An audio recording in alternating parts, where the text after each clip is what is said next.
Hello friends, welcome to my channel learn English with Bharat.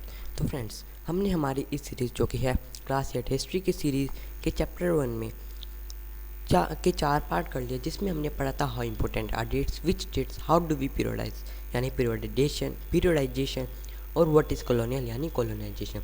तो आज हम पढ़ने वाले हैं हाउ डू वी नो। तो हाउ डू वी नो में हम क्या क्या पढ़ने वाले हैं, सबसे पहले हम इसे जान लेते हैं। हाउ डू वी नो में हम पढ़ने वाले हैं administration produces records, surveys become important और what official record do not tell.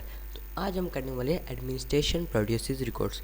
तो इसमें सबसे पहले हम जानकारी ले लेते हैं कि इस पार्ट में यानी हाउ डू वी नो के जो 3 पार्ट है उसमें हम क्या क्या पढ़ने वाले हैं। तो स्टार्ट करते हैं। इंडियन हिस्ट्री के लास्ट 250 ईयर्स की हिस्ट्री लिखने के लिए हिस्टोरियंस कौन से सोर्सेज का यूज़ करते थे। तो अब हम स्टार्ट करते हैं। Administration produces records. British administration के ऑफिशियल रिकॉर्ड्स हिस्टोरियंस के लिए इंपॉर्टेंट सोर्सेज थे। ब्रिटिश बिलीव करते थे कि थिंग्स जो वो करते हैं उसे लिखना बहुत इंपॉर्टेंट है। उनके लिए हर इंस्ट्रक्शन, हर प्लान, हर पॉलिसी, हर डिसीजन, हर एग्रीमेंट को लिखना ज़रूरी है। ऐसा करने के बाद थिंग्स को प्रॉपरली स्टडी कर उस पर डिबेट किया जा सकता है। इसी सोच के कारण मीमो, नोटिंग्स और रिपोर्ट्स का प्रचलन चला।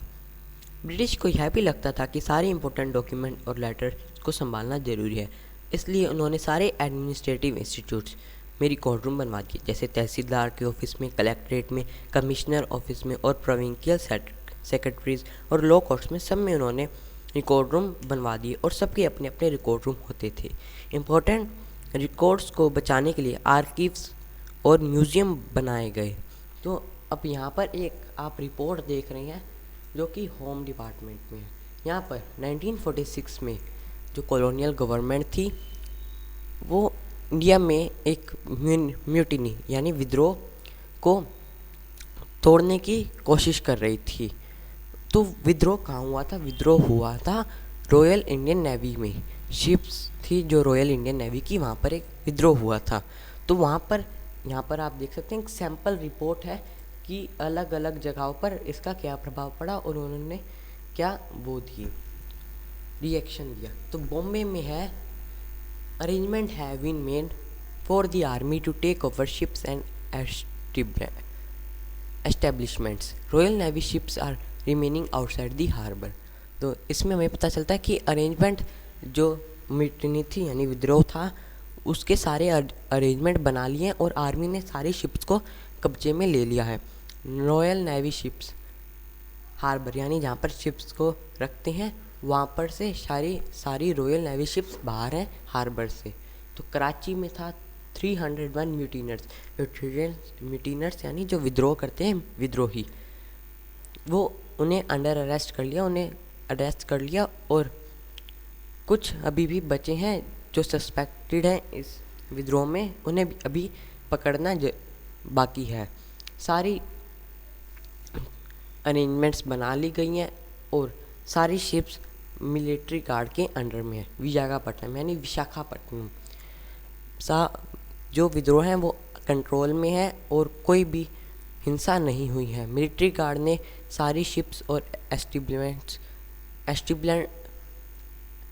एस्टेब्लिशमेंट्स को अपने कब्जे में ले लिया है।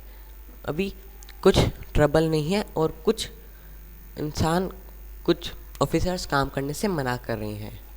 तो अब हम आगे पढ़ते हैं। अब हम यहाँ से पढ़ेंगे फ्रेंड्स। 19th सेंचुरी की स्टार्टिंग में एडमिनिस्ट्रेशन की ब्रांच से दूसरी ब्रांच के पास भेजे गए लेटर्स और मीमोज को आप आज भी आर्कीव्स में देख सकते हैं। जो ये इमेज आप देख रहे हैं ये 1920 में इंडिया में बना पहला नेशनल आर्कीव है और इसे वाइसरॉय के प्लेस के पास ही बनाया गया। और जो नेशनल म्यूज़ियम था और नेशनल आर्कीव्स थे जो न्यू दिल्ली में बने थे वो सारे वाइसरॉय के प्लेस के पास ही थे यानी उनके महल के पास ही थे। तो हम आगे पढ़ते हैं। वहाँ आप डिस्ट्रिक्ट ऑफिशियल्स के द्वारा तैयार की गई रिपोर्ट्स और नोट्स को भी पढ़ सकते हैं।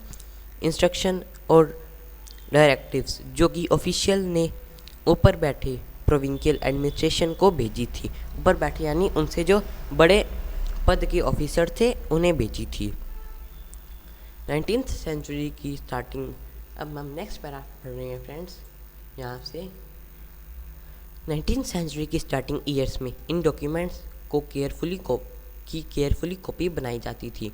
इन्हें कैलियोग्राफिस्ट जो कि सुंदर राइटिंग की आर्ट में स्पेशलाइज्ड होते थे वो लिखते थे। 19th सेंचुरी की मिडल तक प्रिंटिंग टेक्निक भी फैलने लगी थी। इस टेक्निक की हेल्प से इन रिकॉर्ड्स को कई सारी कॉपी हर एक गवर्नमेंट डिपार्टमेंट के लिए प्रिंट की जाने लगी। तो फ्रेंड्स इसी के साथ ही हमारा ये पार्ट भी एंड होता है।